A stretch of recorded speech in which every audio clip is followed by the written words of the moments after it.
You're listening to the Mopcast Network.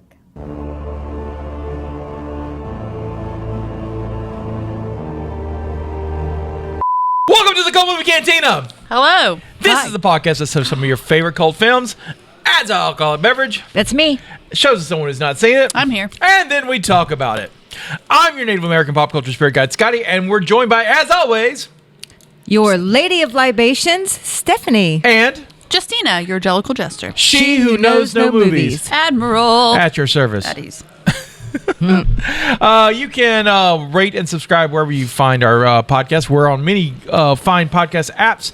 If you like podcasts, we're on it. You can check out our Facebook page at Cult Movie Cantina. You can check it out on our Instagram at Cult Movie Cantina. We're on TikTok at Scotty O White, and we're on a Substack at scottywhite.substack.com. This week, we are back in high school. We've done a lot of high school movies this season. But this time, we're back in the 1990s with 1996 Wes Craven's groundbreaking Scream. Let's watch the trailer now. Hello? Hello. Who is this? You tell me your name, I'll tell you mine. I don't think so. What's that noise? Popcorn. You making popcorn? Well, I'm getting ready to watch a video. Really? What? Oh, just some scary movie. You like scary movies? Uh-huh. You never told me your name. Why do you want to know my name? I want to know who I'm looking at. Someone is playing a deadly game. It all began with a scream over 911. Someone who's seen one too many scary movies. Now, he's taken his love of fear Hello? Hello, Sydney. one step too far. Do you like scary movies? What's the point? They're all the same. Some stupid killer stalking some big-breasted girl who can't act, who's always running up the stairs when she should be going out the front door. It's insulting. There are certain rules that one must abide by in order to successfully survive a scary movie. Number one, you can never have sex. Hey, so this me. Never, ever, ever, under any circumstances, say, "I'll be right back," because you won't be back. Get another beer. You want one? Yeah, sure. I'll be right back. He didn't make the rules. The police are always off track. If they watch prom night, they save time. He just kills by them. Don't answer the phone. Don't open the door. Don't try to hide.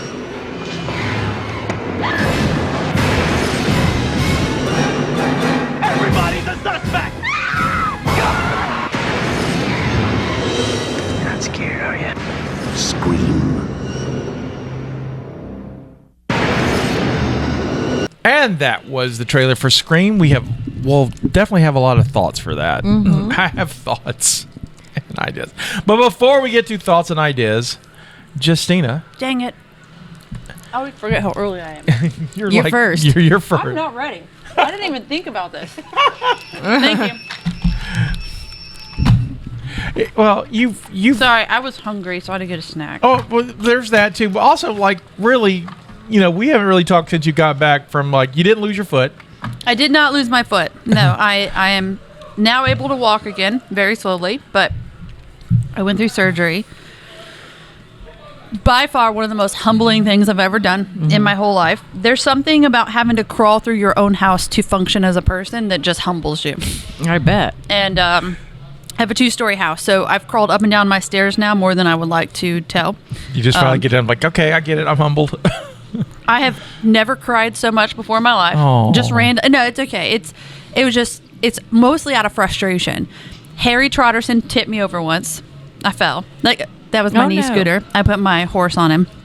And it was one of those stick horses, you know what I'm saying? Like the one you pretend to trot. You move him wrong, he'll buck. But the knee scooter is very temperamental. And I have rugs throughout my house. So I was in, and this was not long after, I wasn't in the boot yet. So we're within the first 2 weeks of surgery. And I was scooting somewhere to do something, and I went to turn, and it caught the rug, and it just fell. And I fell to the left, which is, well, I got, and I just sat there on the ground, and I just cried, like in the middle of my sunroom. And I was just like, this is so dumb. And every time I cried, I was like, this is so dumb. But I'm better. I'm walking. It's going well. It's healing well. So Yay! Didn't lose my leg. Although there was a couple times where I was like, just cut it off. Like, why am I here? Just cut it off. I'm done. But yeah, it's very. No one because it's not something I've talked to a lot of people about. But the surgery, I had a feeling this would be the case. But the surgery is not the part that you're like that you heal from. If you know what I'm saying. Like it truly is. Even for people that may not be as mobile or active as I was, you physically cannot do stuff. And so it's like that mental struggle, like the mental healing of that is so much more challenging than I expected going into it. Like if I was asked if I would have done that, I would not have. I have not yet gotten to the place in which I do not regret it. I know I will once I'm walking and it doesn't hurt. Yeah, but right now it's getting better because I'm walking. Yeah. I was expecting to see you on crutches, but you walked right into the studio. The fact that I'm able to walk, when I took the first steps, I was like, "Holy crap, I can walk again!" That's like awesome. It's like a baby. Like I wanted everybody to clap and just get excited, but I was in my room by myself. But I was like, everybody needs to know this. So I got to. Thank you. I got to work and I because I got my brace on Friday, I was able to put my brace on instead of my boot. And I got to work on Friday and I was like, I need everybody to look, please. 2 shoes. I'm wearing 2 shoes today. There are 2 shoes. Like it was a thing. Anyway, we're good.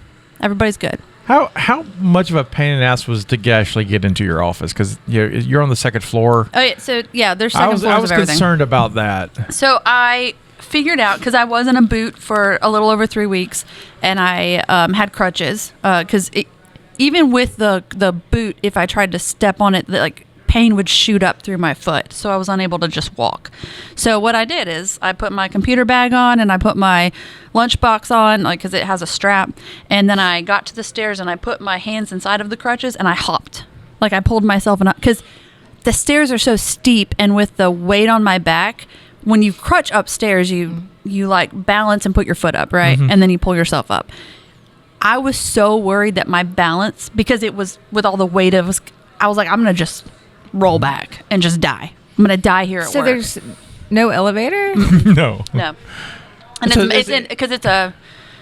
it's a brick building that's 2 stories, and it's like metal stairs to get to the 2nd floor, and there's no elevator. So keep in mind, we're a video production agency, so before we got the van, every shoot, like I would haul gear up and down with the boys. Like we would load the van or load the truck at the time. So yeah, and we've been there for like 3 or 4 years now. Yeah, you've been there for a minute. So you can't hire any handicapped people then? Mm-mm. Oh wow. No, it's something we're mindful. Like if we have to meet a client, yeah, like we'll meet them somewhere else if we need to. Okay. So, but for the most part, we don't have a business that people come to our office. But yeah, so I would crutch, and then going back down, I would do the same thing. I would put my hands through the crutches and slowly do it. But bless your heart. I learned a lot about myself. Some of it's good. I think it's all good, to be honest. Like it was hard. It was very hard, but I feel better. Good. Mm-hmm. My foot doesn't feel better all the way, but I feel better. Yeah, but it's getting there though. That's so anyway.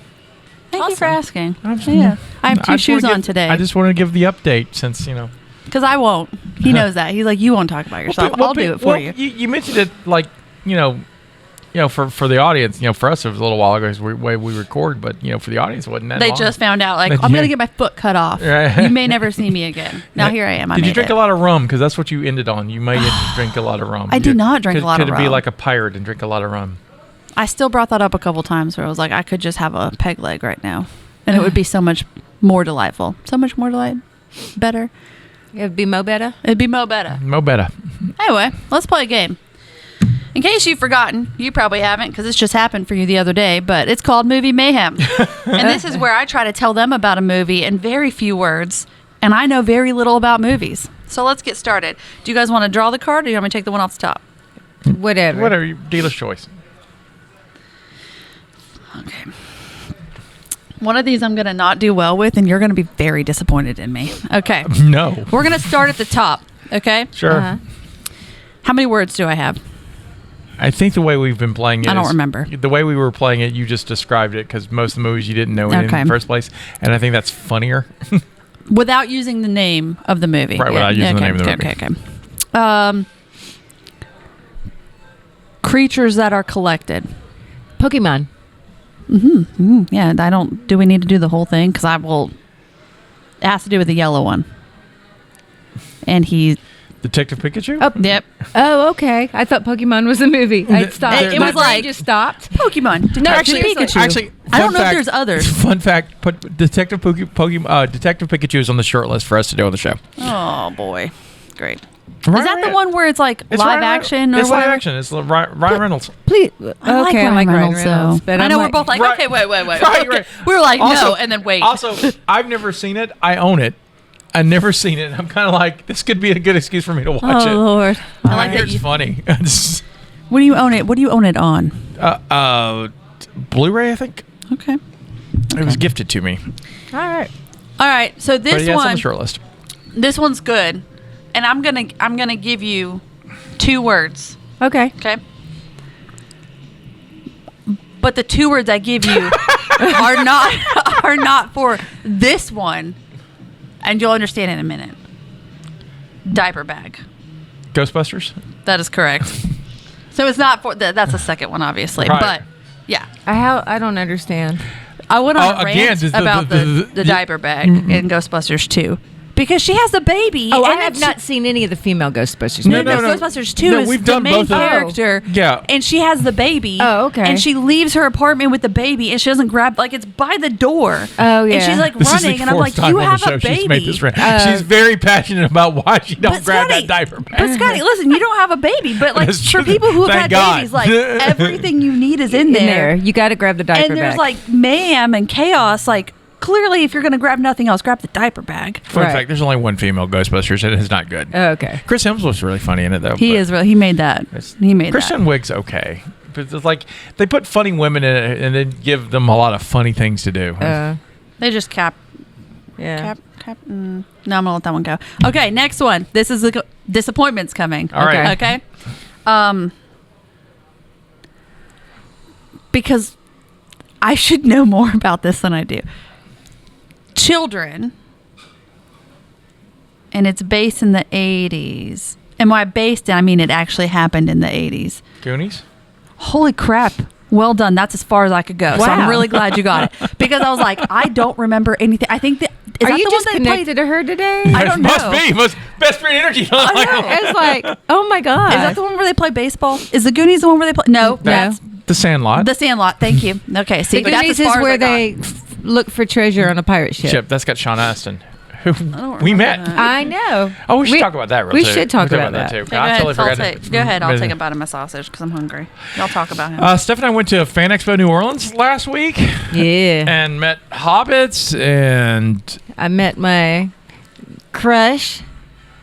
Which one? Yeah, I got to meet James Marsters, Spike on Buffy, and he's just amazing. Also got to meet Hayden Christensen. he's a Darth Vader. He's Darth Vader. Or And Anakin. He's Anakin. He's Anakin, and so that was great. We did meet all the hobbits. We did. I met Elijah Wood and Sean Astin and Billy Boyd and Dominic Monaghan. Yeah, And they were great. They were all great. The surprising thing for me, though, was how short James Marsden's is. He is like... He's taller than me. Not by much. Not by much, but he's taller than me. He was like, he came around that thing, and I was like, he could be a hobbit. It's just like... James Marsters? Yeah. Yeah. So I'm on Facebook in a Buffy group. Yeah. So I posted the picture that I have in a Buffy group, and there's a lot of comments and likes, and a couple people thought that we were promoting they thought I was with him and that I was promoting the new Buffy. And funny, this one guy private messaged me and was asking about that, and I said no, I'm just a fan. And he's like, can you send me feet pictures next? well, no, Okay, kind okay. of. So Oh, no. what's so funny? So the whole a whole day just going back and forth about Buffy, super innocent, whatever. And then he's like, have you ever been told you look like, other than Sarah Michelle Gellar, which I don't think I look like her, but whatever. But he said, have you ever been told you look like another actress? He says, you look familiar. I'm trying to pinpoint it. And I said, well, the only other actress I've been told I look like was way back was Renee Zellweger, because my husband swears I look like her before she had her plastic surgery. And he said, no, that's not it. Like 2 days later, he comes back. He says, I remember who you remind me of. And I said, okay, who? And he says, well, there's this porn star. Oh, boy. There it is. And I'm like, okay, all right. So he sends me a picture of her with clothes on. And I just giggled because I'm like, oh, my God, I do kind of look like her. Oh, now I need to know. I don't know. Like, I have to go back and find out what her name like. But I thought it was the funniest thing. So I guess I look like a porn star. Well done. If I had tits, which I don't. But Well, it can't be perfect. We can go buy some if we need them. It's fine. Obviously, Right, she can- bought hers too. Yeah. That's Yeah, what I'm saying. So just pretend like she doesn't have them, okay? Yeah. So if I bought some tits, I would look like this porn star. But I thought it was hilarious. Oh, yeah.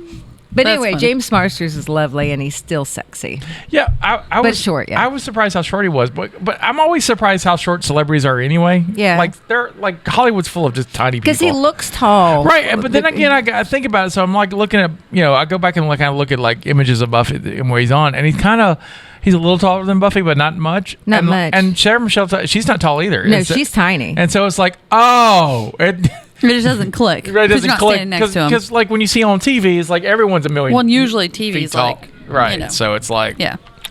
Yeah. But yeah, we went to Fan Expo. Had a And good all time. the hobbits are. I mean, they're hobbits. Well, they but were the cast as actors are hobbits. really short. But Like I think, we also saw Corey Feldman.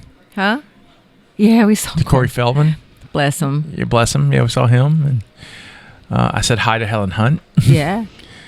I did not get to ask her where her Oscar was. I did not missed that. recognize her. Yeah, she At first. She she's has not aged well. She's not. I mean, she's aged. Well, she's aged like a human being. She's She aged, says. but she does not look. It took a second. Like Yeah. it took a so I would not have recognized her if it had if we had right. ran into her. I wouldn't have. You'd be recognized me her. in that situation. Right. Understood. So Because you guys have So- said a lot of names, and I'm like, I can't Yeah. put no But faces to any our, of those our names. friend Ga- Adrian went Gates- with us. Gates McFadden was great. Yeah, great. Gates McFadden was great. I love her. She's always a sweetheart. But we took our friend Adrian with us, and this was her first con.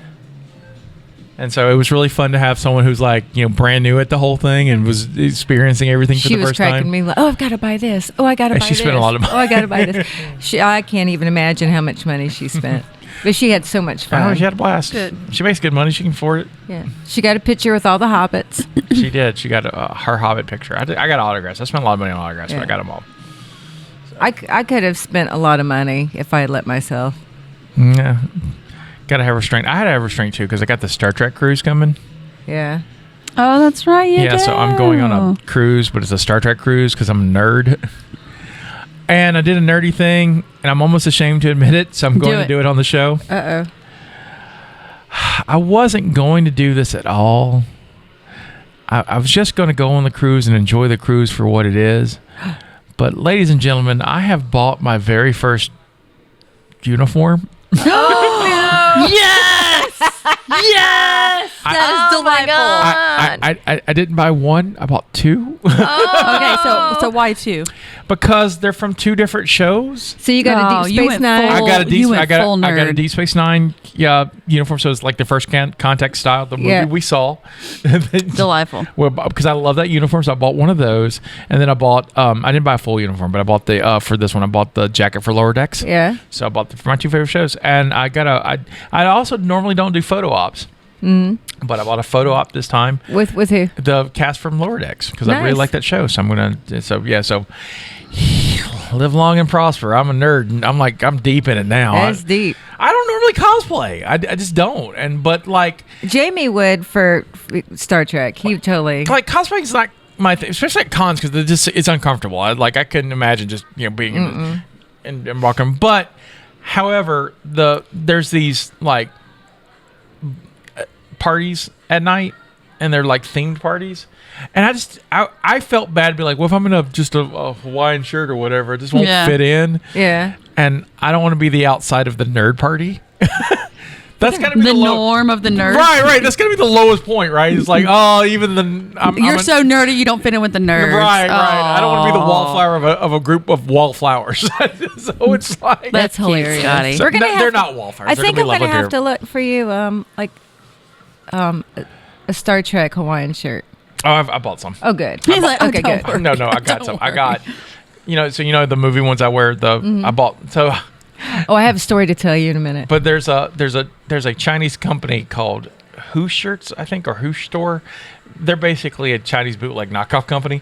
But I buy all my movie shirts from them because they Nice. fit. But all those like Hawaiian style shirts. But I've got I bought 3 Star Trek ones. I bought the poster for Star Trek 2, the poster for Star Trek 6, a DS9 one. I bought a cool Darth Vader one that's in yellow that I'm wearing this season for toy shows. Nice. And then I bought one for V because I like that show too. But yeah. Yeah, okay. Oh, and I bought a baseball jersey for the DS9 baseball episode. So I've nice. got a 9, so I'll be wearing that too. Because again, giant nerd. That's awesome. So, Jamie's a big Star Trek fan. I mean, like, really big.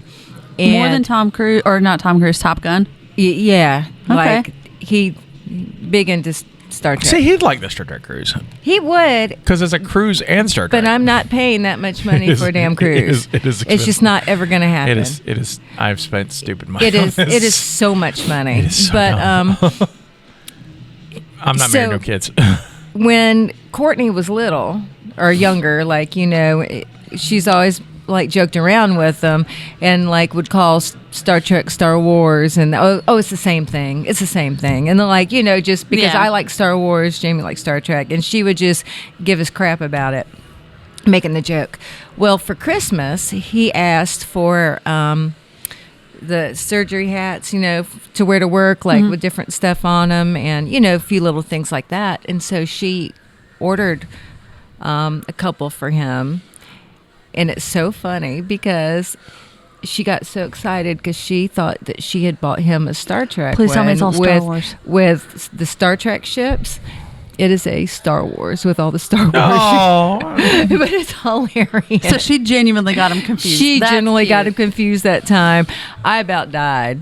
Jamie thought it was hilarious that's great. because she had joked around That's many great. times. That would be me. I'd be like, oh, I nailed it. Like, this is the wrong one. No, you didn't. Wah, wah. But he'll wear it with pride. Oh yeah, he does. All right, you going to do the last movie? What we got?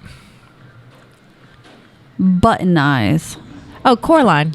Yeah, see? Took me a second for my brain to click on that one. All right, so we're even 50-50. So we're going to do one more. Okay. Okay. And I'm going to pick.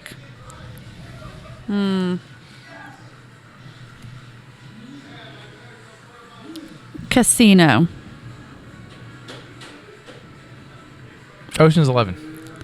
Well Wow. done. Because there's a lot of casino. There's so a lot of you really. It could have been Oh, anything. it could have been And casino. I like that you waited for a Right. second. You're like, yeah, I got that. I'm They're sitting going here through 'em thinking- all. and I was trying to think. Okay, is it a James Bond movie? Right. Is it, Right. But I'm like, I'm gonna go. I go with my favorite. Ocean's 11 is my That's favorite. crazy. So yeah. So Okay. that was fun. Thanks for joining me on today's episode of Movie Mayhem. That's nice. I did well, even though I should have done better on one of them, but it was still answered. So If you know. Movie Mayhem makes other versions, they should send them to us for how much advertising we Yeah, get. go ahead. Feel free. So we today are looking at the 1996 movie Scream. It is directed by Wes Craven. Wes Craven is famous for such films as Nightmare on Elm Street, which we've done on the podcast. The Hills Has Eyes, Shocker, Music of the Heart. Yes, Wes Craven did a Meryl Streep violin movie. It's written by Kevin Williamson, who wrote The Faculty, which we had done this season. He did Teaching Mrs. Tingle. He created Dawson's Creek and Vampire Diaries for the CW. It stars Neve Campbell, Courtney Cox, David Arquette, Rose McGowan, Skeet Ulrich, Matthew Lillard, Jamie Kennedy, and it's got some other interesting cameos with Henry Winkler's in it, and Drew Barrymore, and so it's really fun. The taglines for this film: someone is playing a deadly game. Someone who has seen too many scary movies. Sorry. Solving this mystery is going to be murder. God. That's a terrible one. Don't answer the door. Don't leave the house. Don't answer the phone. But most of all, don't scream. Good gracious. Is there a good one? No! Okay. Just didn't know if there was more. Are you ready for the sermon? Preach it. Sure. Brothers and sisters, gather round. Here we are. Because today we are talking about a sacred horror text.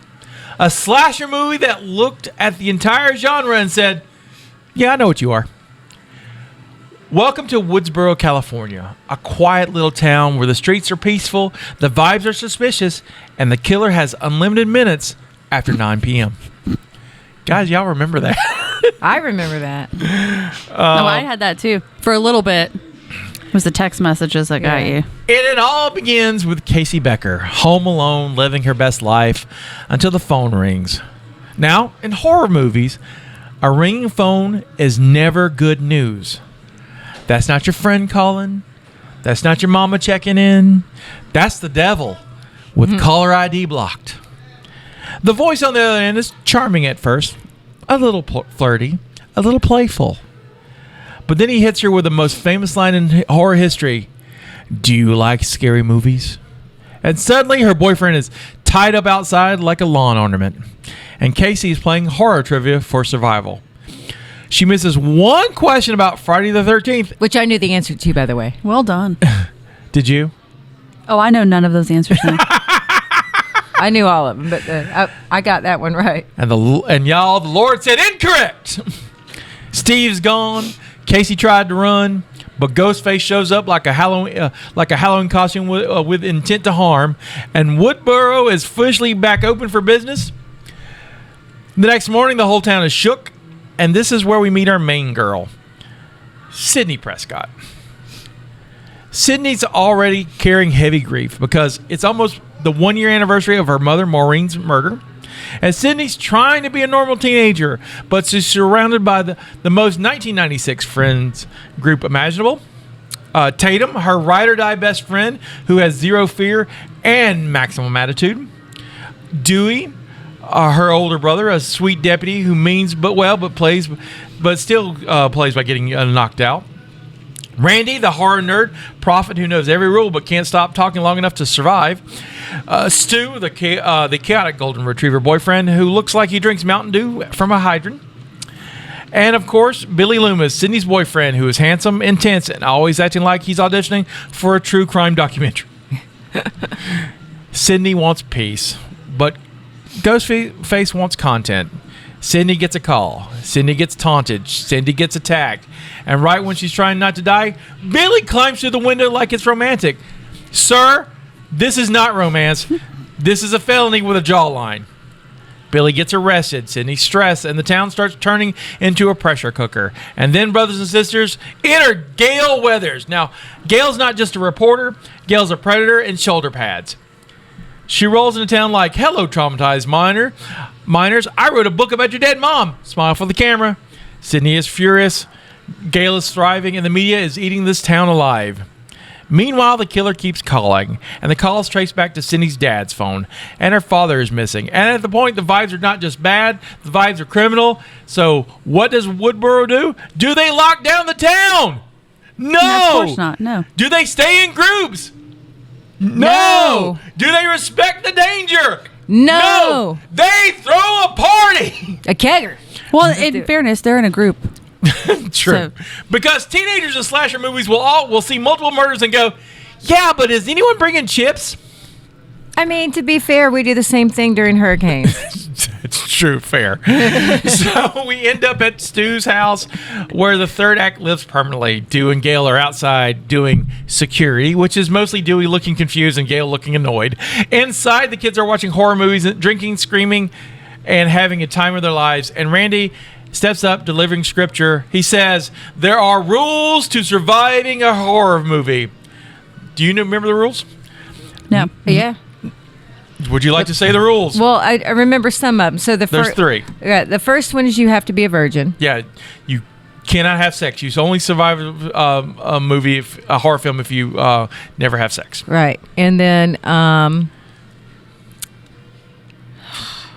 what are the other ones? You may not survive the movie if you drink or do drugs. That's right. Can't drink or do drugs.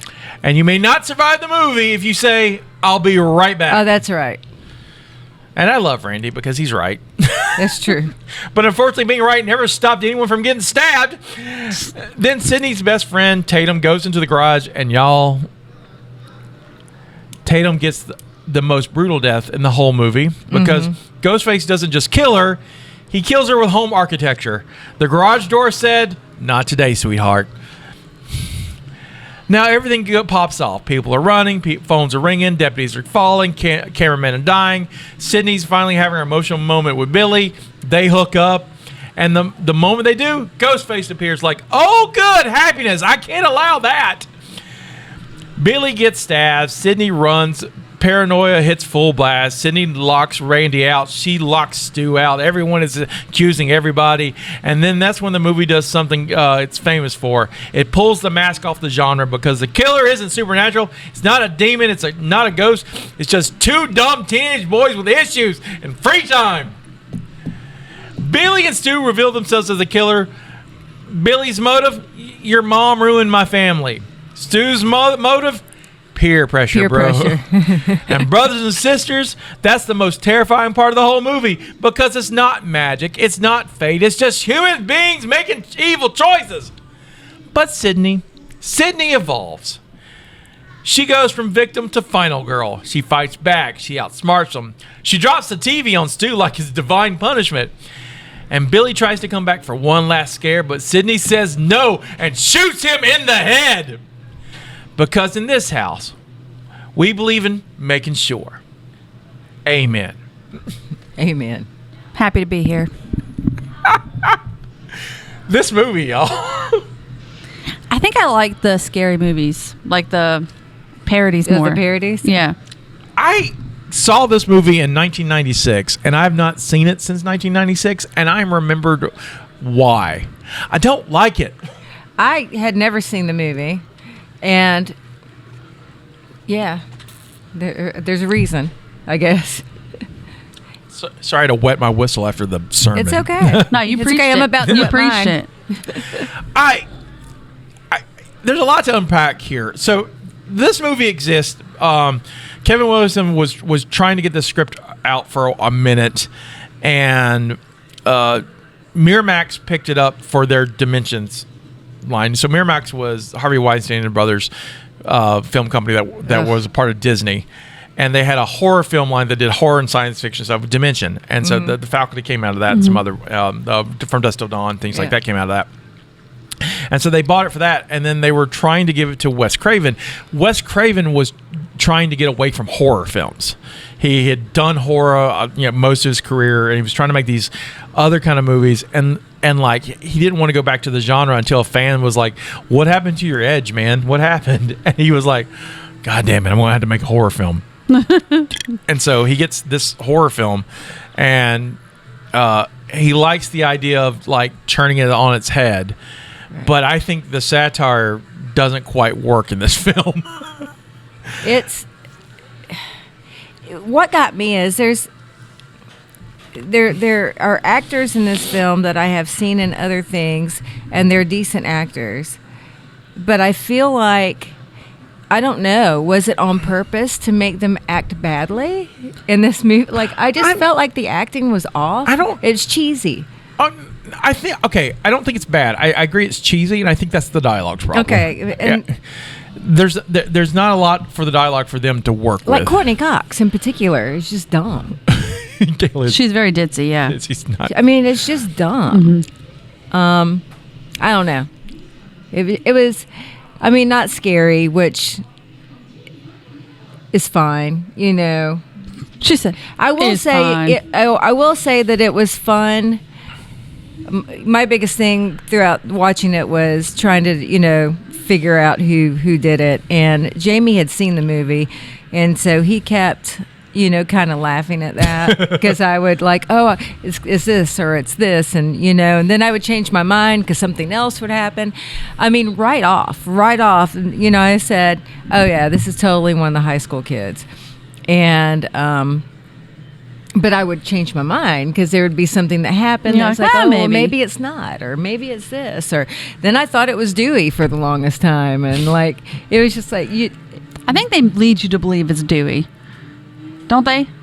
Or really? I mix this with scary movies so much, Yeah. because a scary movie just tells the story better. I think so too. And Like I that's gotta the go back thing, and revisit. because it's I like gotta go back and visit Scary a Movie. I've satire never sort seen of Scary scary Movie movie either. that it just did better in Scary Movie than Yeah. it did in Scream. So to me, Scream's okay and it's iconic and like everybody knows it, but So I think what Scary Movie does is that it's Scream, but it's super hyper aware of who it is. Yeah. Scream isn't. Scream is this edgy satire on the 80s. I mean, because it's Yeah. just looking at the 80s genre and it's like Right. it's going to turn it on the head. So like Wes Craven did a movie. His last Nightmare on Elm Street movie was called New Nightmare. He wrote and directed 2. He wrote 3 or wrote a draft of 3, but 2 the last one, and it's meta. It's about Freddy coming into the real world, and Yeah. there's a lot of this Scream element that's in there. So it's almost proto Scream. Scream is all of that without the supernatural in it. It's all just about angry teenage boys. Who I'm surprised they get away with this. I mean, also it's in the early '90s and like cell phones are new, and so it's Yeah. like there's like Scream. Do you know how many sequels there are? There's like 7, right? The 7 one's coming out now. I don't know Okay. how the 7 like I don't. Well, know that's how. what I'm saying. I don't. After watching this, I will say that right after we watched it, we started watching the second one just because it came on right at like it Right. pulled it up. and pulled it up, and I only got like halfway through that, or not even halfway through it. It was just I've seen Scream 1 and Scream 2 in theaters, and that's a lot. And I saw like part of 3 on home video. I don't think I finished it, and that's the last ones I've seen. Yeah. And I had forgotten about because I just because it's so deep in the zeitgeist that it's a good movie, and like yes, it's a good movie, and like I don't. Is it? I mean, I've seen worse movies. I have but too. it's not what I would call a good movie, and it's not a good horror movie. It's. I was entertained because I was trying to figure out who the killer was, but I just think, I could get a group of friends to make that exact same movie and do it better. Sure. So. And that's what they did in Scary Movie. So, did you figure out who the killers were, or? So I had seen it before. Oh, gotcha. So I knew who the killers were, but I had seen it before a while back, and I can't remember when I watched it. And then when we watched it again, we watched it with Penny. Yeah. And so it was fun to have her watch it. Oh, that's but cool. Did it's she like okay. it?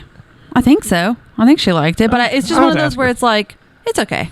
It's all right. But again, I think the scary movies are better.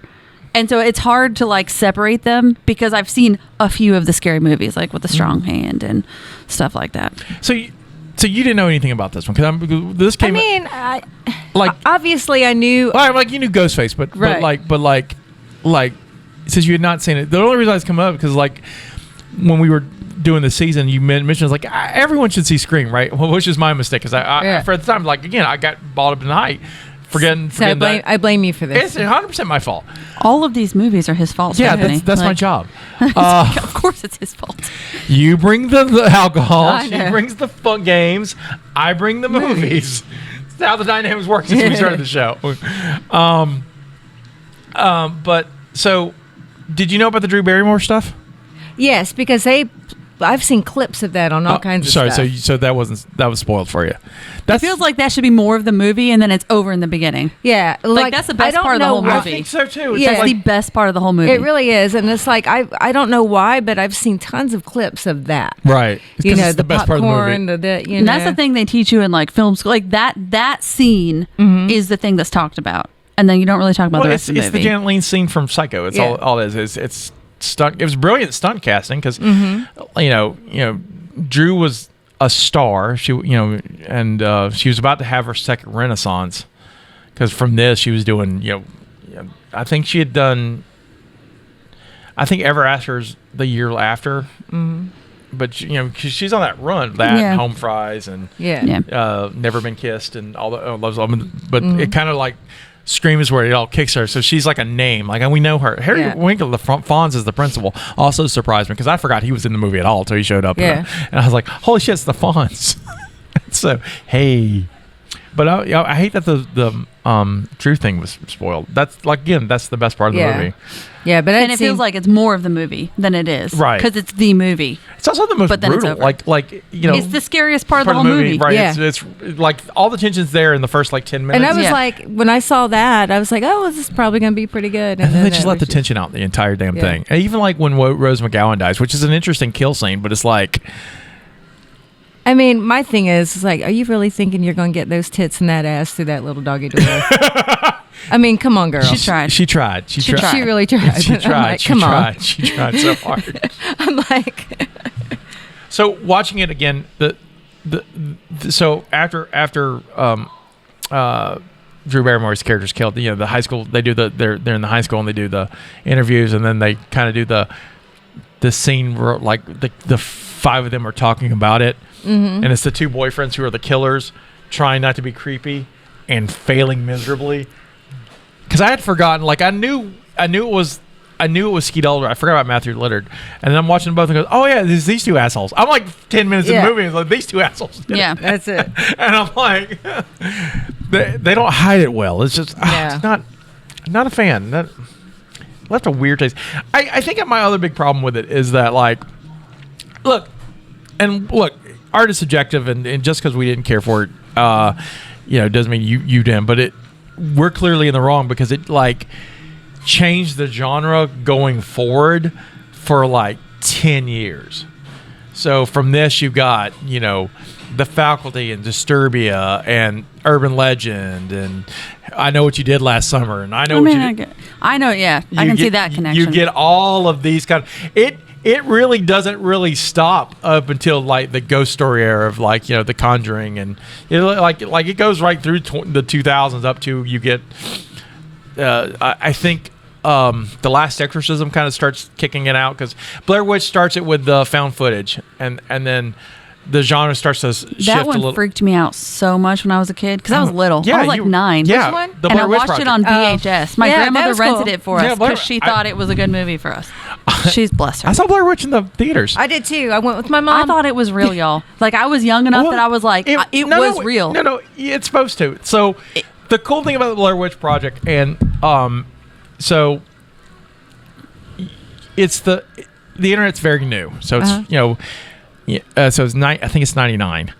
And it had a website dedicated to it, but it was like Oh, a they did it website. well. I remember that. Yeah. But the website was dedicated to the real story of the Blair Witch Project. So all the missing kids, you know, the missing filmmakers, and then there was a faux documentary that kind of like a news, like a 2020 kind of thing that aired on Sci-Fi, but it was as legit.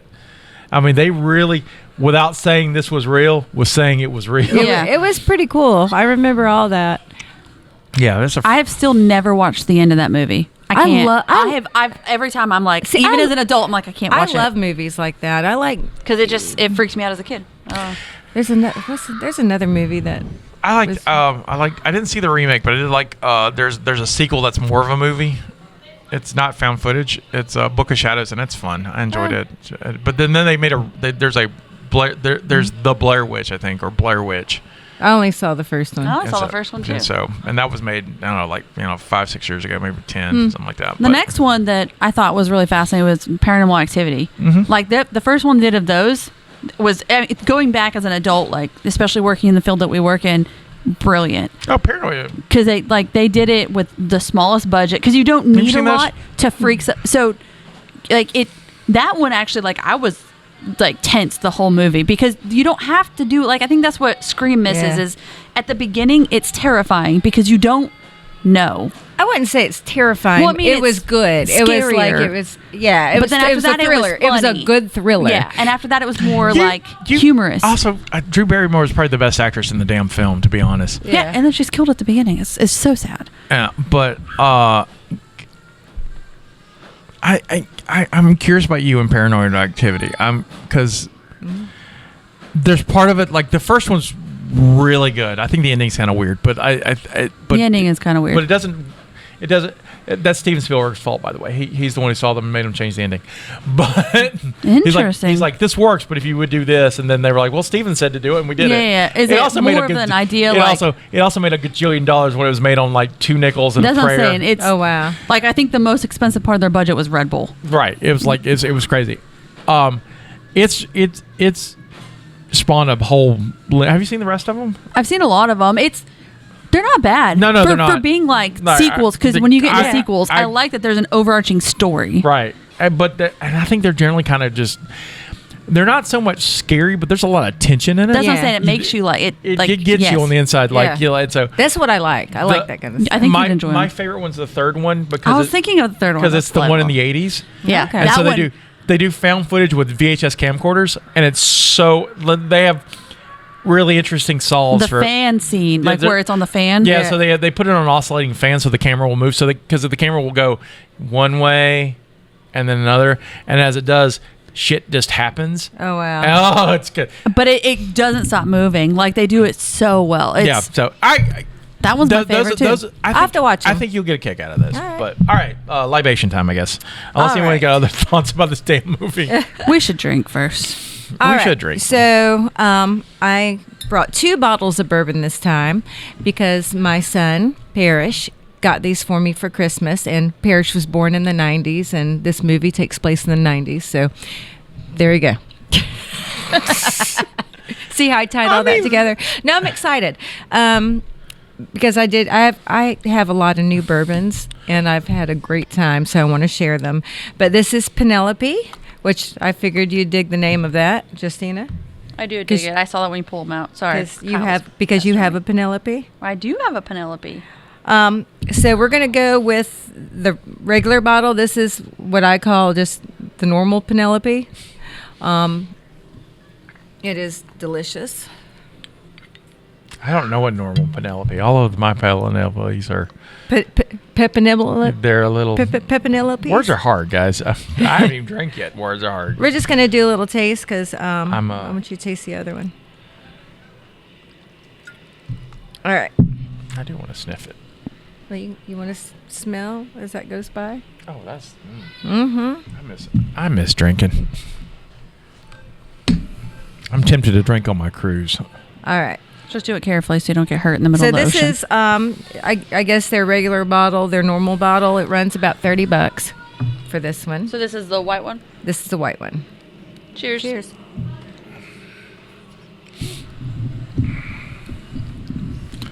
What do you think? It has instead of having like a deep oaky taste at the end, it's lighter. Yeah, Like it's more refreshing. it's really good. It is made with corn, rye, wheat, and malted barley. So it's really good. This is all like award-winning bourbon too. Ooh, we are fancy up here at the Cult Movie Cantina. This is what I guess their everyday bottle. Are we doing the next one? Oh yeah, just whenever. I mean, take your time, and then you can pick which one you want a glass of with some ice. Okay. So this Yeah, one a little tasting. is a Penelope Architect.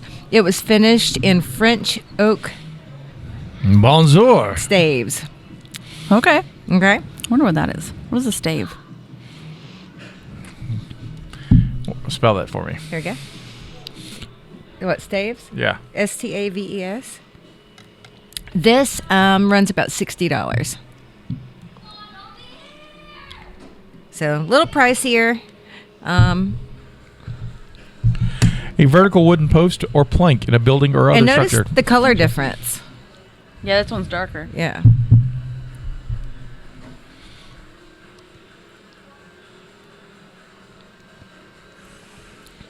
Oh, I like this one more.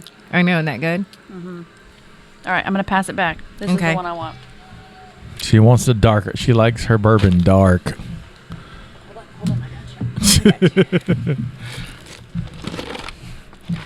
Scotty, I'm going to ask you a question, not to rush or pester. Do you know about how much longer we have? I don't know. Because Kyle's pestering me. He just said, "I'm getting hungry," and I was like, "I'm in a podcast. I don't want to tell you." It won't be too much longer. And how do you feel about mellow mushroom? I'm fine with mellow mushroom.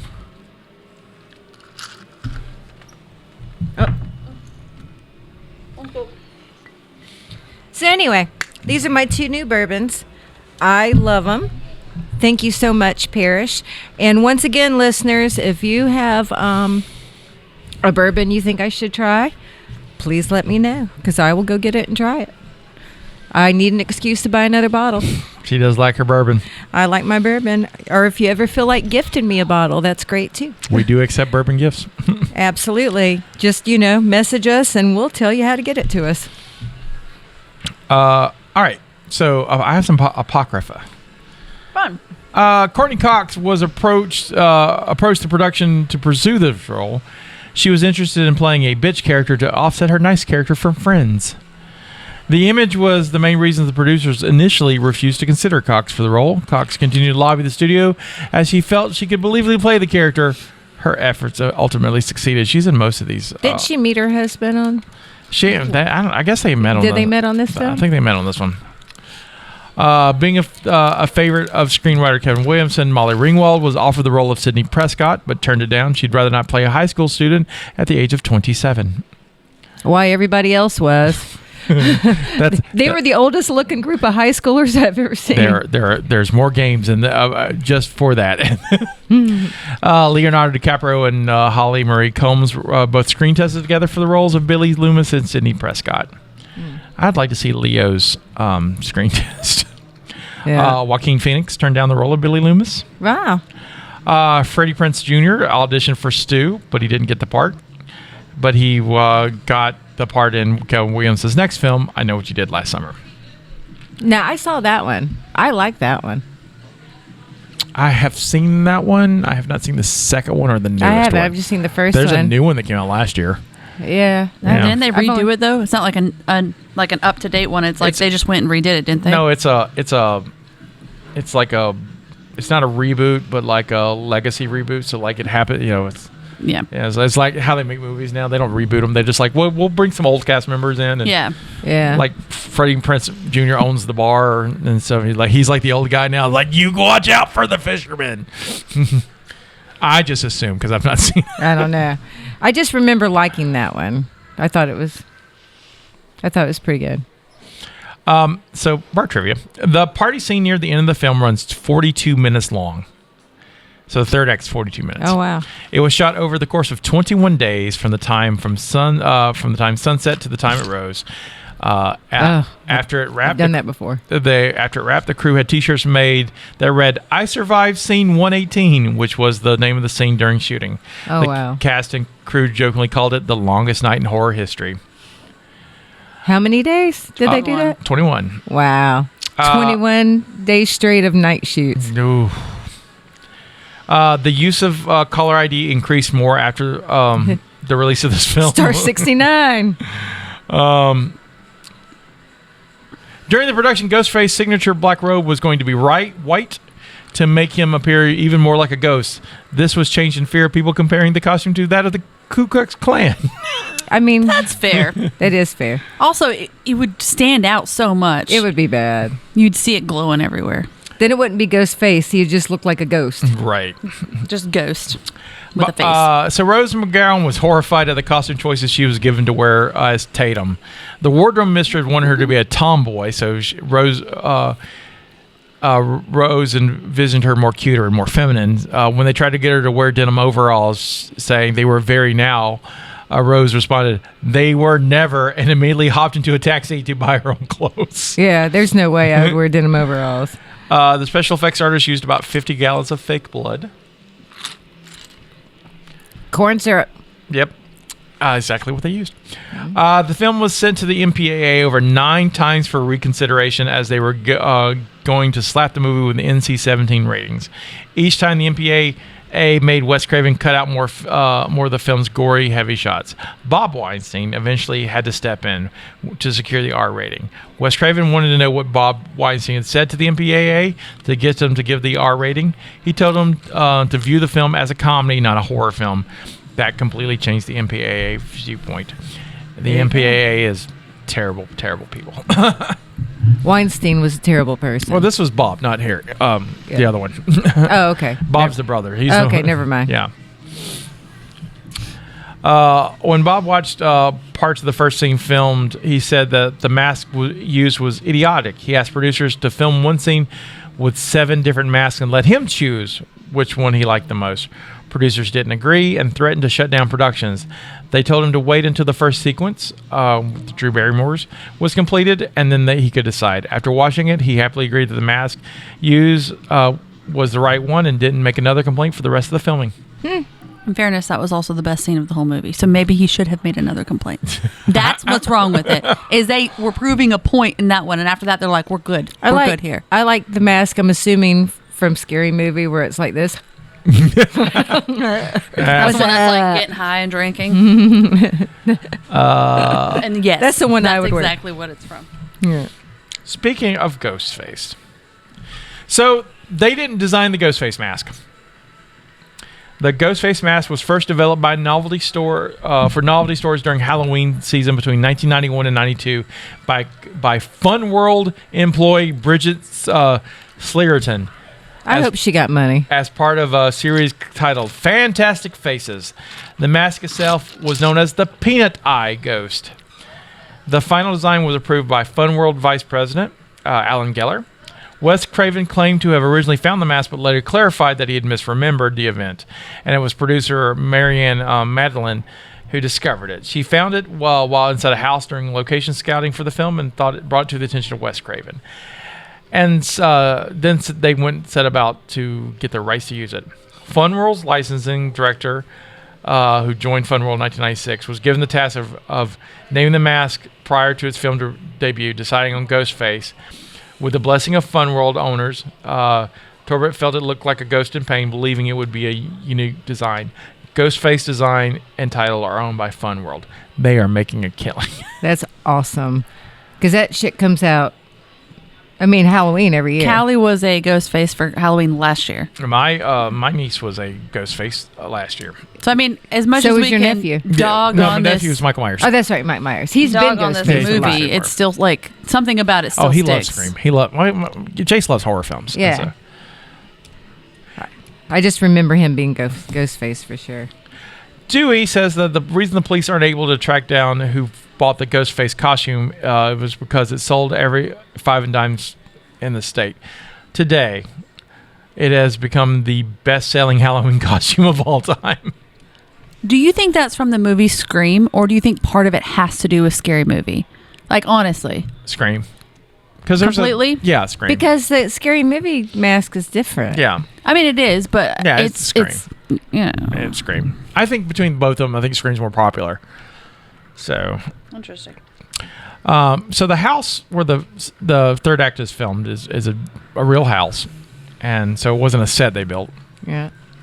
It was built in the early 90s by a couple who died within months of each other. Oh my God. They were elderly. They were like their retirement house, and then they died between months of each other. That usually happens with couples. Though. Especially after the it was basically abandoned as the couple's children wanted no part of it, so they were easily convinced of renting it out for filming. However, after the movie, You need to catch up, Justine. after the movie, so here's this. It's Spring Hill Estates in California. It is open for tours, weddings, and parties. Nice. So you can have a Scream wedding, and people do. I saw the website. So.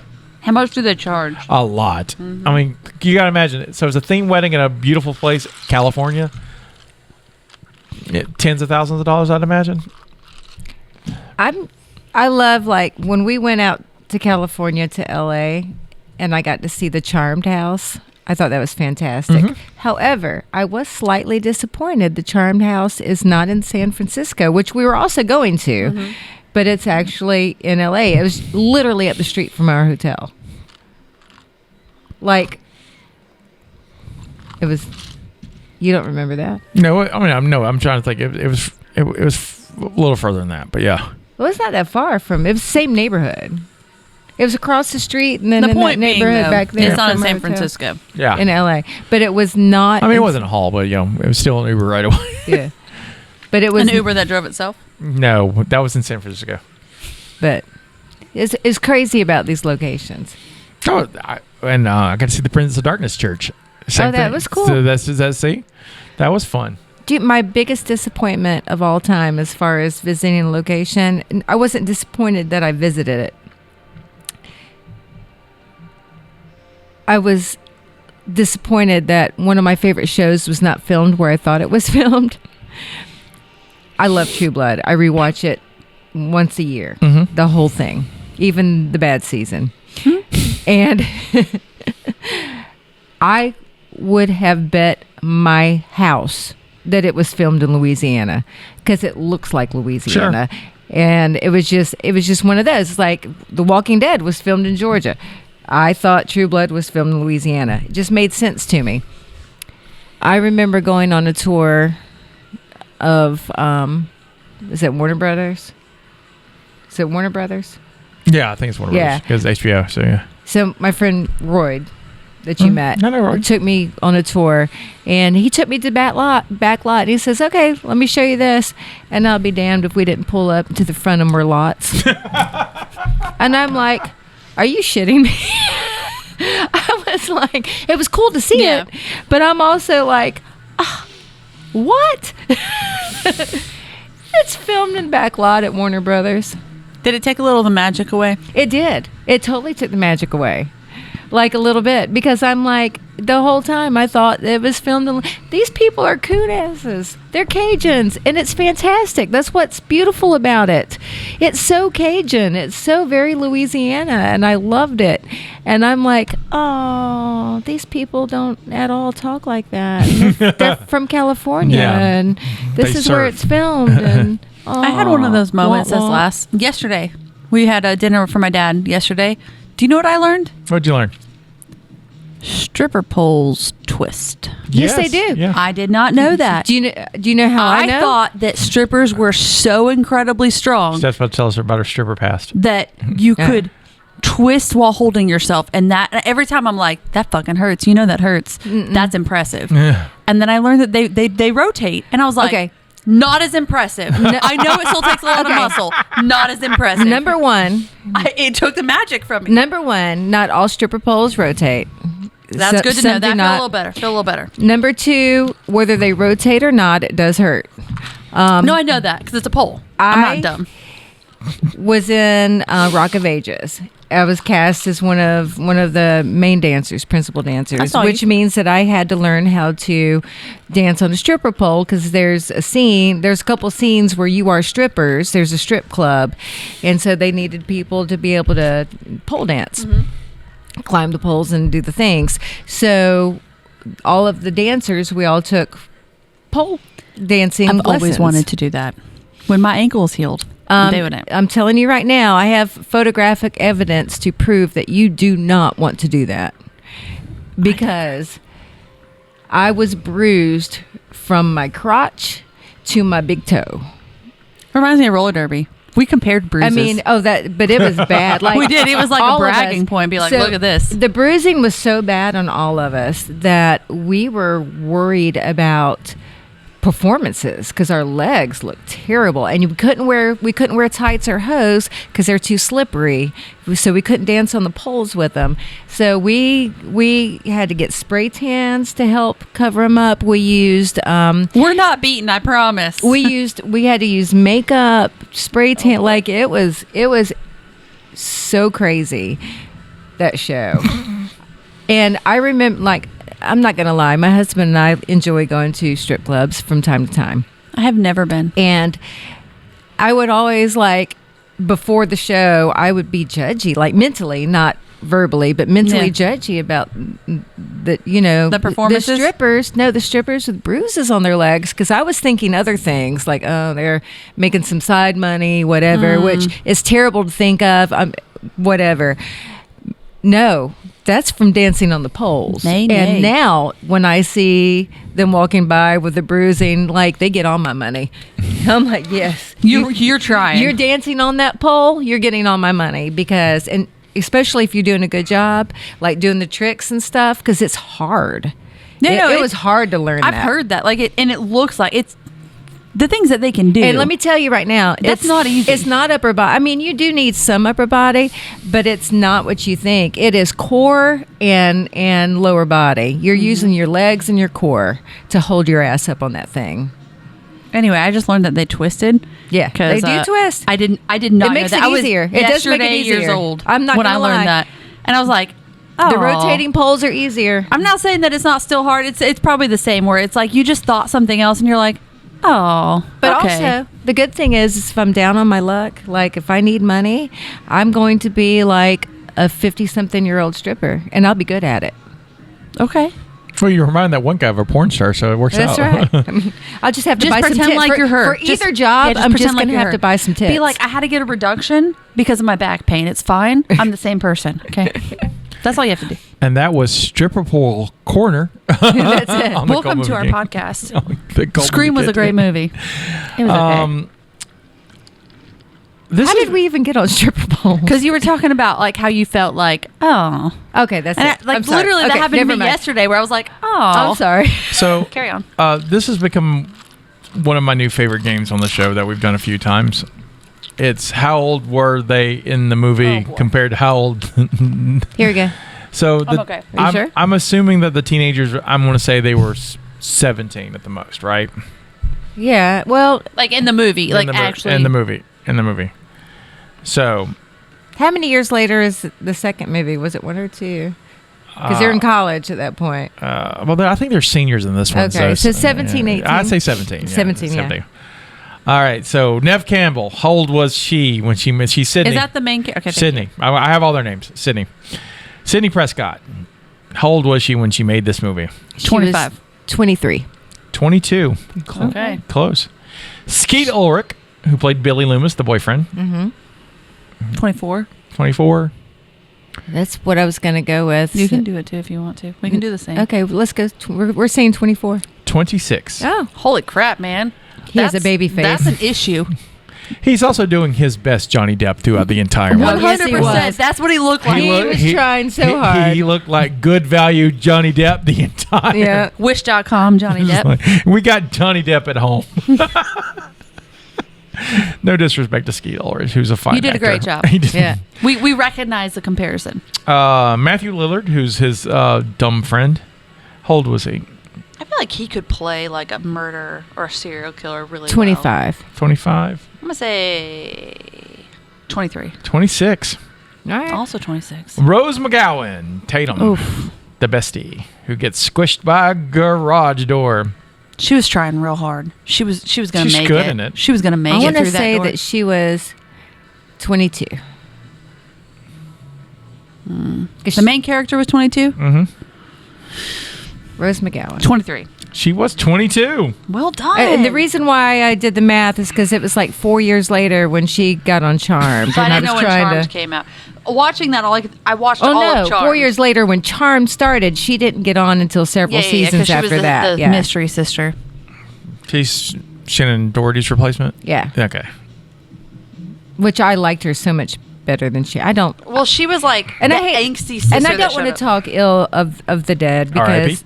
But Wait, did she disappear because she died? No. she got You're- canned. Because I watched all of Charmed. No, she got canned. Oh, okay. Because so Alyssa Milano had become a producer and they didn't get along. Oh, she was like, bye. Yeah. Mm-hmm. Wow, well, just But- kill off your sister.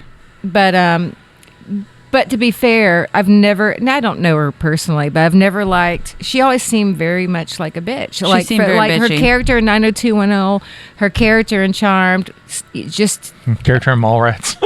character in Mallrats. I mean, like, I just never, but to hear Kevin Smith talk about it, she was Lovely, delightful, so, lovely. yeah. So, she just played a bitch well. You're right. Well enough to where it made me it's not hard like to her. separate, the actor Yeah. from the piece. It's just, just if you do a part well, But bless her heart, I mean, she, in my opinion, had a horrible death.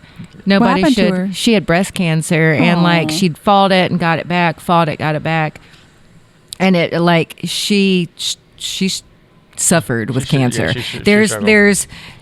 getting cancer and dying quickly. She suffered with cancer, Oh, and I hate it that. was not sad. pleasant. Jamie Kennedy, who plays Randy, the film nerd. That was Jamie Kennedy. Yeah, that was Jamie Kennedy. That was 24. I'm gonna go with 20. 26. Wow, all the boys were 26. Yeah, he No, was they were- 25. He turned 26 Yeah. during filming. Drew Barrymore. Drew Barrymore. Oh my God. So, hold on. See, I can't. What year did E.T. come out? 82. Okay, hold on. Okay, and this now I is can. 96. So, hold on. Hold on. Look at me knowing things. Okay. 25.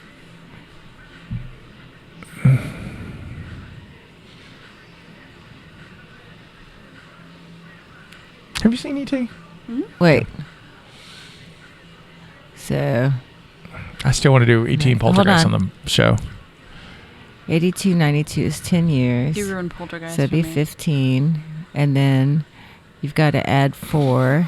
No, I ruined it for 18, you. 92. Because So, Mackenzie looked just like that kid. Oh, she did. straight And up. you gonna told me s- when she was little. I'm going to say she was That movie did. right around 21. I said 25. 21, not around. Well You got done. me. Yeah. Well done. She was 5 when she did E.T. I didn't know She that. did her I math. was just Yeah, guessing. I had to math. David Arquette, who plays Deputy Dewey Riley. Don't judge me, people. I was mathing on my fingers. I know you saw that. 33. So David Arquette was 33. How old do you think David Arquette was? Dewey. I'm going to say 32. 24. Oh, Damn. God. Really? Yeah. I just assumed because his character was older. Yeah. I literally aged him because Well, his character was the older. reason why I assumed he was older is because he and Courtney Cox got married. So How old was she's Courtney considerably Cox? older. That's next. But Holy she's, fuck. she's got to be older than So him. she was 36. So like. No. But here's the thing. So like. No. Let me Go ahead. finish my. Sorry. So Dewey in the movie says he's 25. 25. He's basically telling the truth. Yeah. So That's Courtney crazy. Cox, Gail Weathers, She was 32. 32, I'm guessing. 34. 31, Okay. I mean, she's definitely older than. Yeah. and last but not least, for fun, Henry Winkler, the Fonz. How old Wait, was Courtney Cox married Dewey? Yeah. Yeah. They were That's married for like a cute. long Long time. time. Are they not they married own a anymore? production No. company together still. They're not married anymore. Man, marriage I is mean, hard. they were married for a long time. Okay. That's cute. The last Sorry. one, the Fonz. How old was the Fonz when he did this movie? He played the principal. All right. Henry know. Winkler Henry Winkler. was. I don't like this game the older I get. He was Like, it's not as fun now. He Like, was- it was a lot funner when I was Henry young. Winkler was 53. 53. 51. You're close. 50. 50. Yeah. It's more 'Cause I was uncomfortable like, because then you think back and you're like, I'm like, almost that age. Happy Days was in the 70s, and he was in his 20s. So I'm like, just trying to figure that out. Siskel Ebert did review this on their show, and I have it right here. All right. Where do you think his slides? They both hated it. Is it 2 thumbs up, 2 thumbs down, or they split and how they split? 2 thumbs down. 2 thumbs down. Okay, no, I think the tall, wiry one appreciates, because I think that he can appreciate what can do for film. I love this game, by the way. So and especially because of that first scene. The first scene makes a difference. Okay, we did a version of the first scene for a commercial. Like, Right. it's iconic, right? So the tall, wiry one, give it a thumbs up for the implication of the future. Okay. And then the little tiny guy, the fun one, didn't like it because it wasn't as fun as he thought it would be. Okay. It's almost all teenagers go to a lot of horror movies except for the teenagers who are in horror movies. They've never seen a single one. That's why they always make the same stupid mistakes that always get teenagers killed in horror movies. Wes Craven is a director who has made a lot of slasher films. His credits include Last House on the Left, The Hills Have Eyes, and A Nightmare on Elm Street. And now he's made Scream, a picture about a slasher terrorizing a group of teenagers who are horror movie fans and already know what to do and what not to do. One of the guys works in a video store, and he brings along some tapes to a party, using them as a sort of training session as the slasher stalks the night outside. Never, ever, ever, under any circumstances say, I'll be right back. Because you won't be back. I'm getting another beer. You want one? Yeah, sure. I'll be right back. The mayhem is covered by a gung-ho local TV reporter played by Courtney Cox, who wonders if there's a link between the current killings and the murder of the heroine's mother, which was, well, what do you know, just exactly a year ago today. I'd say the odds are good. 911. What's going on?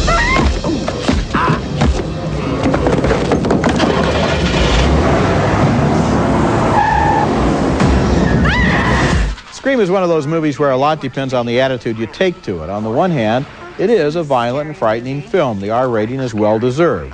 On the other hand, it's a satire on violent and frightening films, and audiences who have seen a lot of horror movies are probably going to enjoy it more on that level.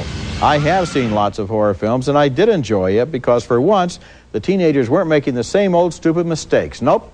They were making new stupid mistakes. Yeah, well, I've seen a lot of horror films too, probably the same exact number as you, and I didn't get into the picture. I don't think it's really as much of a clever satire as you're suggesting, because I think that it starts out as a slasher film and then adds this other material, this knowing material, but you still have to sit there, even if you're hip to the satire, Roger, and watch girls being stalked, ripped apart, and it isn't fun. So the attitude that I brought, which is always neutral to a picture, was depressed at the 25-minute mark in this film, and I, smiled knowingly at what the film was saying, but I didn't learn anything. Gene, I don't think it starts out as a slasher film. It starts out already as a satire. For example, the use of the big glass patio doors in the background for the telephone call. Yeah. Well, while you're noticing the glass patio doors being shattered, I'm noticing I'm noticing the fact that they're there. Okay, and I'm noticing a body getting shattered. And I'm not going on the high horse against you. I'm just saying, no. I'm saying that that's what I noticed, and I found it offensive. Okay, would you have enjoyed this more if the characters had not been savvy? No, it would have been a worse picture, but I'm not recommending it. Okay. That's hilarious. He did like the first scene. Well, I was wrong, but it's hard to pick. I mean, it's not an easy. It always surprises you. You always think it's one thing, and then it's like, okay. And that's why I like about like also they rarely agree on unless it's like a big Oscar film, they rarely agree on stuff. But it's like it's real funny what they do. When do they do that?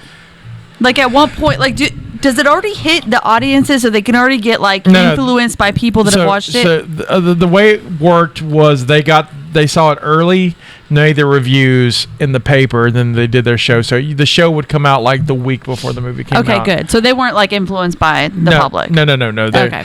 In fact, I've wondered that. In fact, it was the opposite. They influenced the public. Yeah. Do you ever listen to The Critical Drinker? I do not. Okay. Thomas does all the time. He's my favorite movie critic and TV show. He literally, that's what he does. Though. He does is these little podcasts or these little videos where he critiques either a movie or a podcast or whatever. And I swear to God, Scotty, you need to start listening to him. I will. He's funny. You may not always agree with him, but the way he describes things, or you may agree with him, it's hilarious. Also hate women. Huh? Every movie he watches, though, he's like, "Oh, look, it's a woman," and I get that they the Critical Drinker, though. You need to. The way he does the show is funny, though. It's fun to watch. You've done the Critical. That's one of Thomas's highly subscribed. I didn't realize he does the Critical Drinker. He used to watch it all before we go to bed. He just put it on. My thing is, I got annoyed with it because any movie with a strong character that's a woman, female character, he picks on it. Oh, he hates it. He hates strong female characters. He doesn't like the dude's a dick. I also understand that the industry is very influenced by the culture, right? So all of a sudden, a lot of movies, Ghostbusters, had a lot of female cast members because they're pushing females. Right. But that doesn't mean that everything that has a female. But now, this is why I don't like it. We can watch anything, and if a woman makes a decision, Thomas goes, "Oh, look, it's a strong female character." I was like, "I will fucking stab you. I will stab you. Well, listen, I will stab you. Women can be strong." I know, and Jamie does the same thing. You two are some of the strongest women I know. Jamie will, and he'll do it in the Scottish accent too, just like the Critical, because he's Scottish. But but it's funny. I think I look at it differently. The dude's a dick.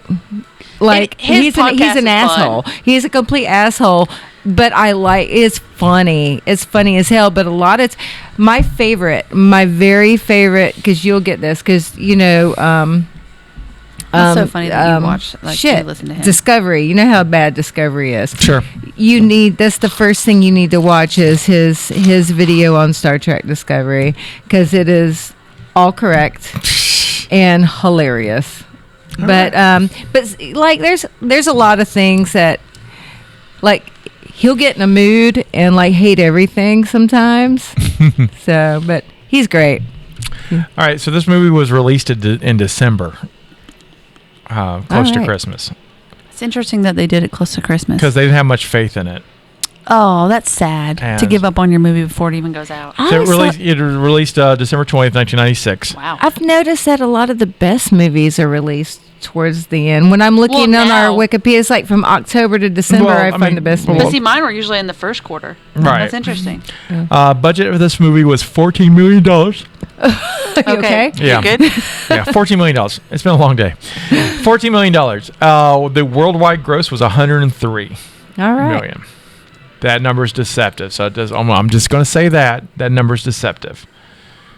Well, especially because it's still like a thing. Yeah. No, it's such a cult film, right? Well, it's deceptive for reasons that affect. You'll understand. I'll tell you in a little bit. But so $103 million. All right. The top 10 movies from that weekend. All right. Oh, starting from number 10. Let's do it. Number 10 is a Sylvester Stallone movie about a tunnel. I have no idea. About a tunnel? About a tunnel. It's got to be a Rambo movie? It is not a Rambo movie. Sylvester Stallone about a tunnel. It is a movie about a tunnel.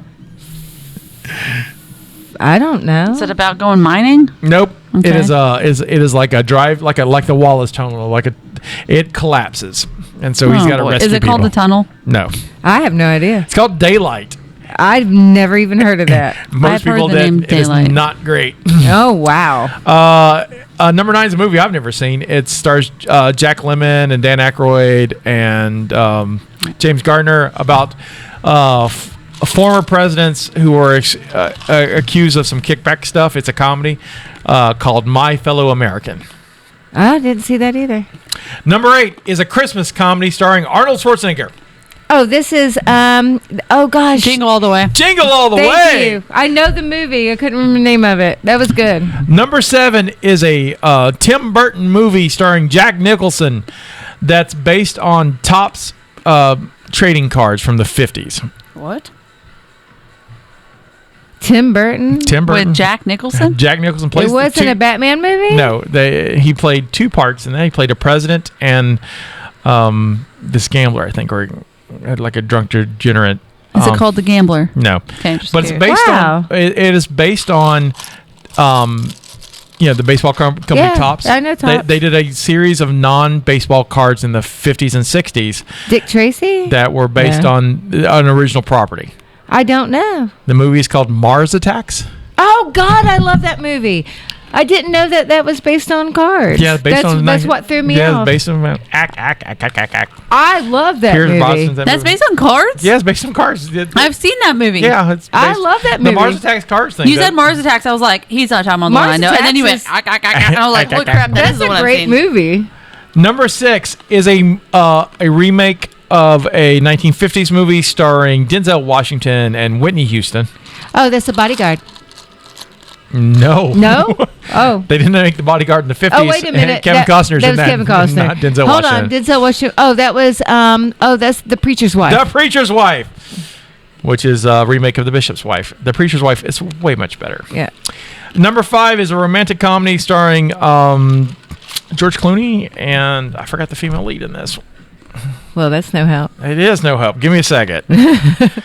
How many George Clooney romantic comedies are there? There's a few. Yeah. And, back in the day, that's kind of what he did. Michelle Pfeiffer. Oh, God. That didn't help at all. I have no idea. I've never seen this movie. One Fine Day. Oh, no. Not. Oh, wow. One Fine Day.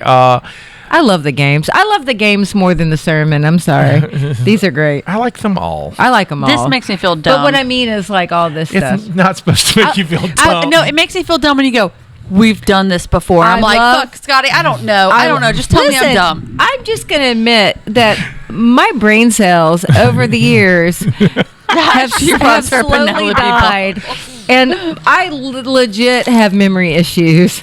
I'm okay with that. Number 4 is Scream. Okay. A movie we've done on the podcast. Wow. That look. I just want you guys to politely know, crunching these off even though my memory issues are like a legit thing, I just had blood work done, like my yearly blood work, and my liver is fine. Woohoo! Boom. I don't know how. All right. But it's fine. Number 3 is a live-action remake of a Disney movie. The Lion King. I'm just kidding. I know that was way later. It was in 2019. Wait, live action and live action in 1996. I think it's one of the first. One of the first. Yes. Stars Glenn Close. I don't know who that is. Dalmatians, 101 Dalmatians. Yes, she was Cruella DeVille. She was Cruella. I remember that one. That was good, actually. Number 2 is a Tom That's Cruise. how you do a live action, though. Like, even the animals were real. Yeah, it's great. Yeah, you should never live action The Lion King. I'm sorry. No. Unless you're taking Scotty. Anything that to has the talking crescent, animals, and he's animated talking intoxicated. I animals, just want should to hear not be a Shadowland, live man. action. That's all I want to hear. Number 2 is a Oscar-nominated film starring Tom Cruise and Cuba Gooding Jr. Oh, that's Show Me Show Me the Money. That's what's the name of that deal? I've never seen it. But really? No, It's Color good. Money. No. No shit. No, never mind. That is the one. It's got Renee Zellweger in it. Yep. Who you look like, apparently. Right. And it's what's the name of that damn movie? It is. Is it the one? Does he have a motorcycle? Hold on. He has a motorcycle in a lot of them. I'm gonna. I know this. Does it go back to a town? No, I know He this. plays a sports He's a sports agent, and it's Cameron Crowe directed it. Oh, If it's a sports, isn't the name Sporty? No. Then isn't? Oh, No, the it's- name is his character's name. What's his name? I know this. Do it because I cannot remember. Jerry Maguire. Jerry Maguire it is. Yes. Thank you. Sorry. I knew Sorry. the movie though. Never Clearly, seen I've it. never seen it. I just know that he was in Jerry the movie Maguire's and it good. was his name. It's good. It's good. But it's got Tom Cruise. I like to come in clutch. I like Cuba Gooding Jr. though. Number 1, the number 1 movie in America was an animated feature in America that has America in the title and was on MTV. Coming to America? Team America Hunger Force. No. America, fuck yeah! Also, you can combine a lot of things that were all wrong, which is great. I know. American Beauty? You know what I mean.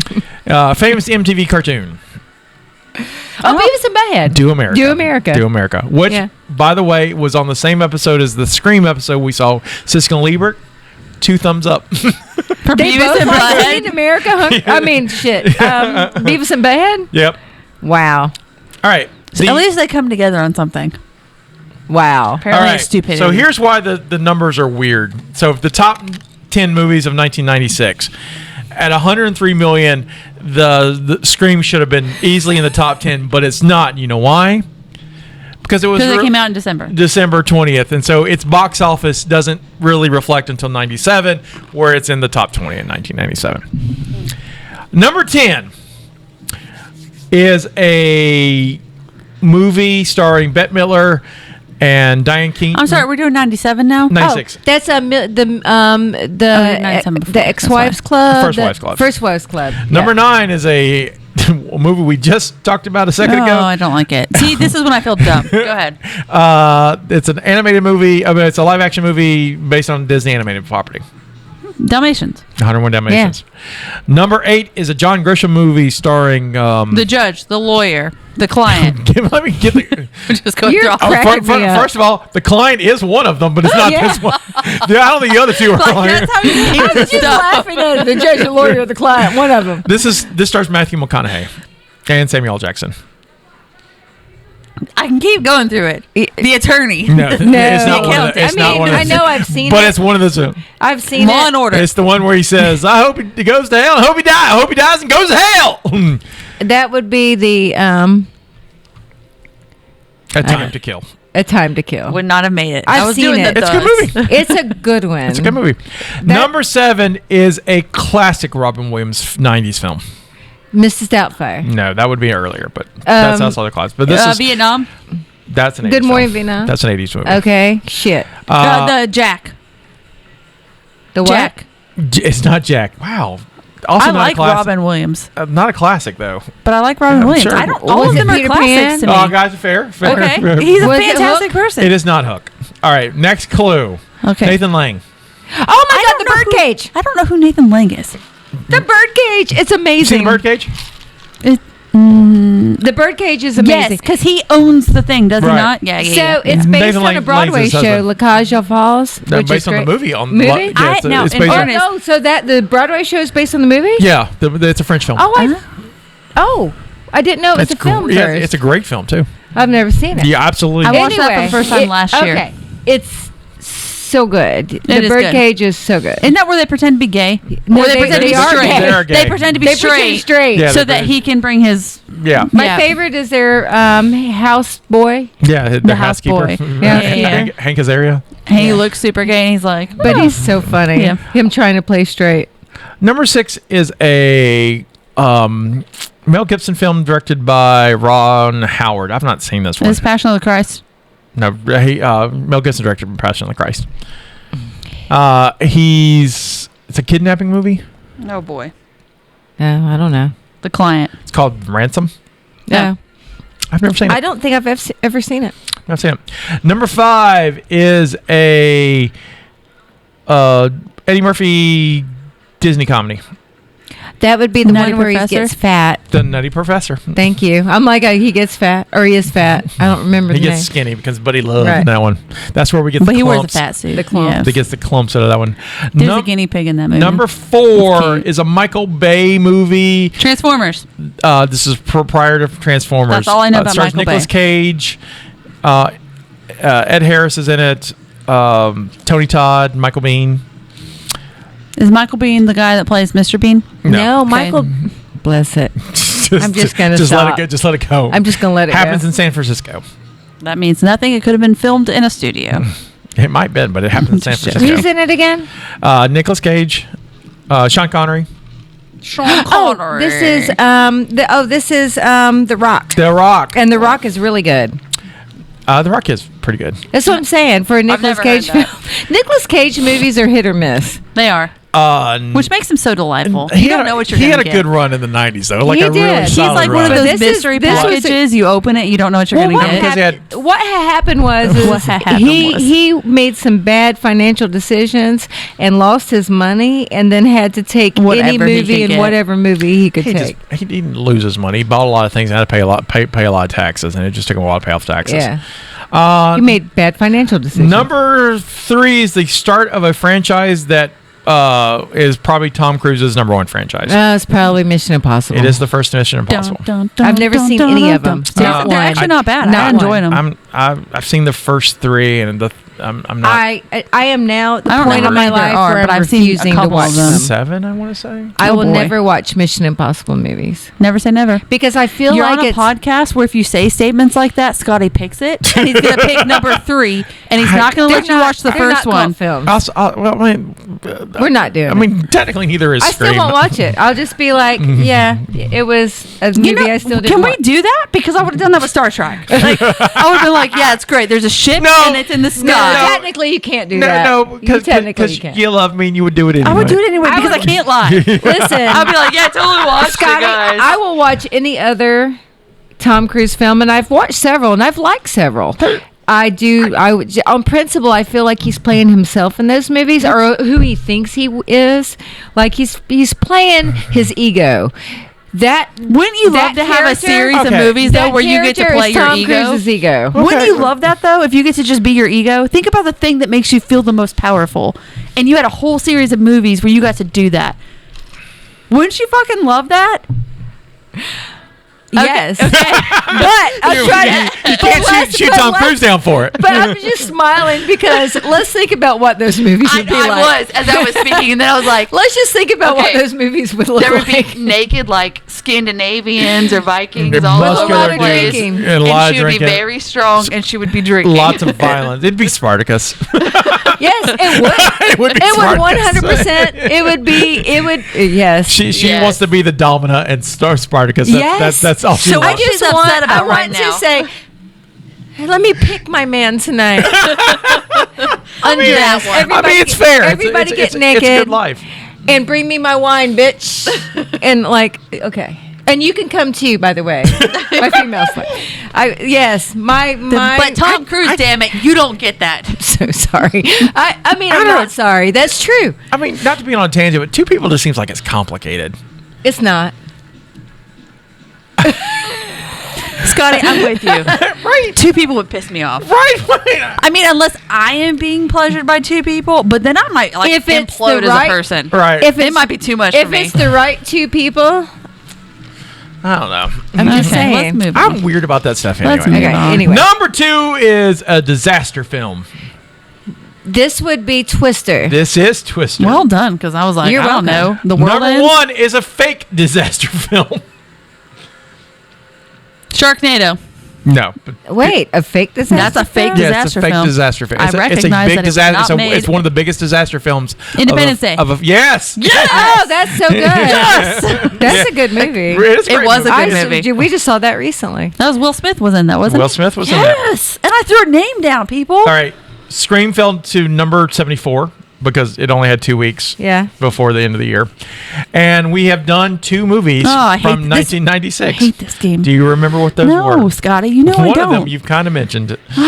Is it Toy Story? No, because that's 95. At least you know the year. That's the only one I know. What was the question? We've never done it, though. We've done 2 other movies From this year? from 1990s. I was surprised too because I was like, we haven't done them in a while. One of them is a hilarious episode of the show, and one of them's the second episode of the show. Okay, one of them is that movie where I tried to kill you guys with the bucket drinks. Okay, no, that was Was it Hocus Pocus? no, that was Return to Oz, and that's an 80s movie. Okay. I will never forget that. The bucket drinks. I will not forget the hunch punch, the And Emerald that Hunch was the punch. moment that Scotty went sober. And that's why you don't get to experience Lion King, Scotty. I No, think that's Scotty like- quit drinking after that episode. He was like, I am done. You know, doctor, you're right. Almost. I was like, that was cool. However, do you guys remember the cute little buckets I brought No, for you guys? nobody remembers anything from that show because of the cute little buckets. All right. The second episode of our show was. Scotty, I don't remember the first episode.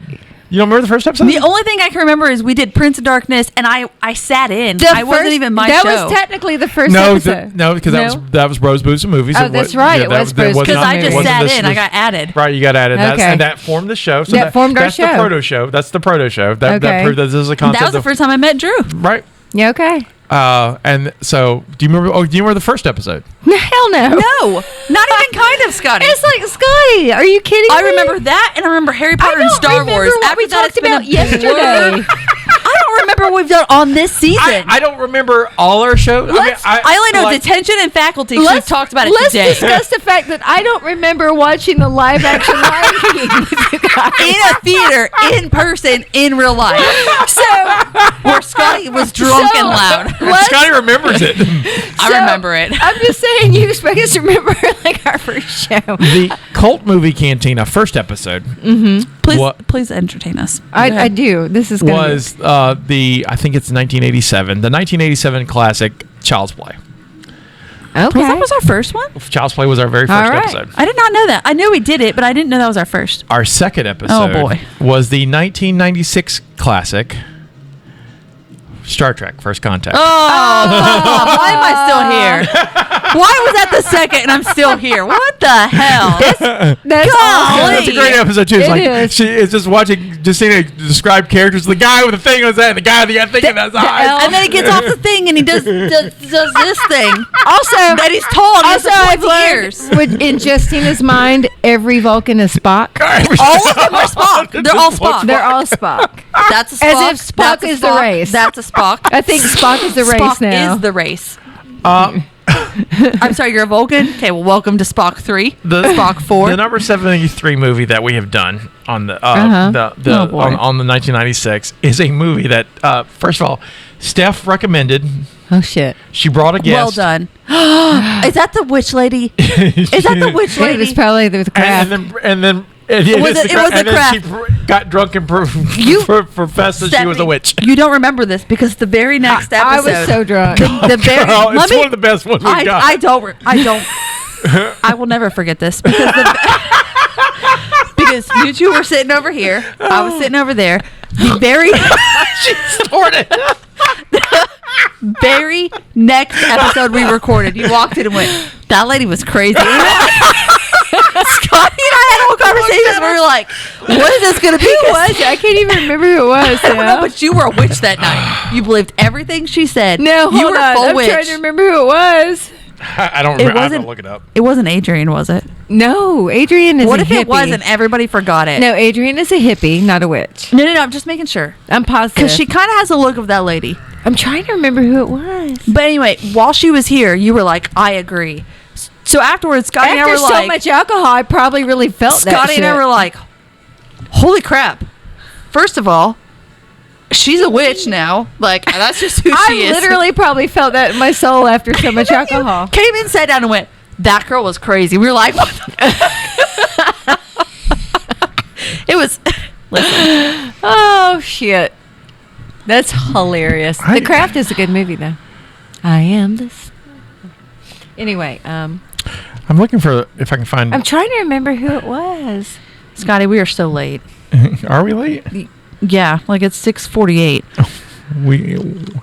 We're late. I didn't know we were late. I didn't know we had a time. We don't technically have a time. Well, however, We're at the I'm end of not the- here at I'm not 3. judging, but we would not be late if we started at 1. First of all, I'm just talk saying. to Thomas. It's Thomas's fault because I had to get everything done before he could leave. I'm just saying that if we had started at 1. We're at the end of the show anyway. We're at the end of the My show. brother's in town and he's waiting for us to eat dinner. So we're going to go ahead and eat. 40 this is minutes Scott- from here. This is Scotty saying this is our contribution to the multiverse. Go out and make yours. Goodbye. No, I just looked and I was like,